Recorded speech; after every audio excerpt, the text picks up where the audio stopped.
This Rev3 Games preview is brought to you by Audible. Hey guys, Terry here for Rev3 Games, and I'm hanging out with Rami Ismail, better known as half of Vlambeer. How you doing? Pretty good, although my voice is already breaking and it's the first day of PAX. I know, it's only day one. That's not a good sign.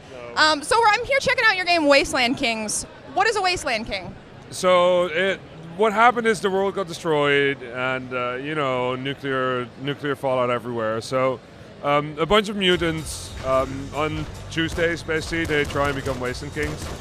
Sort of a thing they do, and then they die. You described this game to me as a rogue-like. Yeah. What exactly does that mean? So it has it takes a lot of things from roguelikes, but it's not a roguelike per se. It does have some things that are permanent that carry over between different games, but it does have permadeath, it does have randomly generated worlds, so it's a lot like a roguelike. And the best way we could figure out to say that was roguelike-like. Right. Well, you were showing me the game. It seems, I know you guys created this in 3 days at the Mojam, so it seems like it's very simple, you know? You basically have 2 buttons, shoot, and special power. Yeah. What's the deal with the special powers?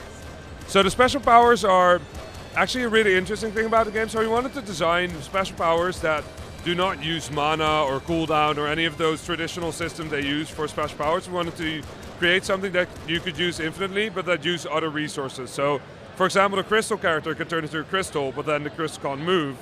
While the melting character can explode dead enemies, but then when you blow them up, they're no longer there, so you can't use them again. So we try to find these new ways of creating special powers.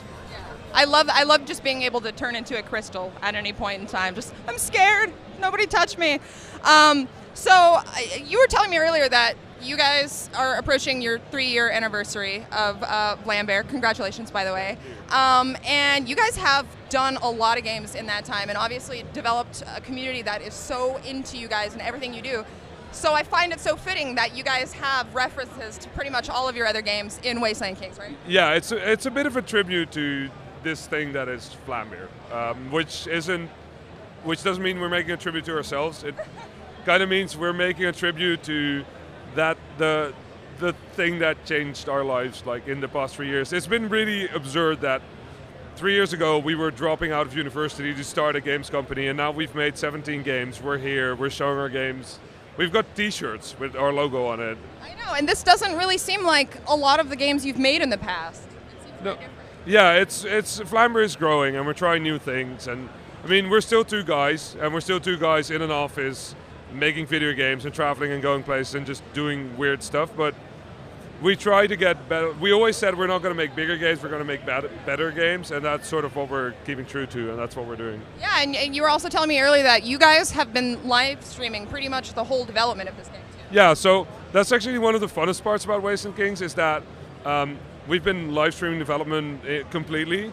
So every Tuesday and Thursday we live stream from the office or from wherever I am or wherever JW is. We just show people how we make the game and then allow them to sort of interact with that. Our fans are really amazing, like people. They like the same things we like, and they are generally pretty design savvy. So it's fun just having a conversation and talking to them and figuring out like where we're taking Wasteland Kings, because we don't know. We're just sort of making this and sort of seeing where it goes. And having the fans be there with us just felt right for a game that was originally made during Mojam. If people watching this want to get in on that, where would they go? They would go to wastelandkings.com. We have the live stream happening, and we'll have Steam Early Access available really soon. So you can actually play what we're making right as the thing ends. That's awesome. Thank you so much, Rami. The game looks incredible, and you pretty much put like this whole mega booth together, right? Like you picked out the games and stuff. I'm one part of the team that puts this together. The main organizer is Kelly Wallach, and then there's a large team of people that works in it, and I'm one of those people. Yeah, you guys are front and center. It's extremely exciting to see this whole thing come together every time, but this one is huge. Yeah, no, this is definitely the megaist booth I've seen at PAX in my 4 years. So thank you again, Rami. We're going to have tons more coverage, especially from the Indie Mega booth. So if you want to see that, you know where to find it. You like this preview coverage and you want to support Rev3 Games? Then why not check out Audible? They have over 100,000 audiobooks and spoken word entertainment to be downloaded to your phone or MP3 player and played back anywhere, anytime.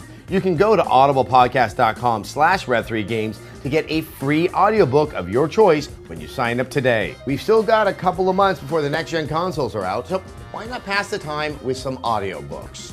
Audible has over 100,000 audiobooks and spoken word entertainment in every genre that can be played back anywhere, anytime.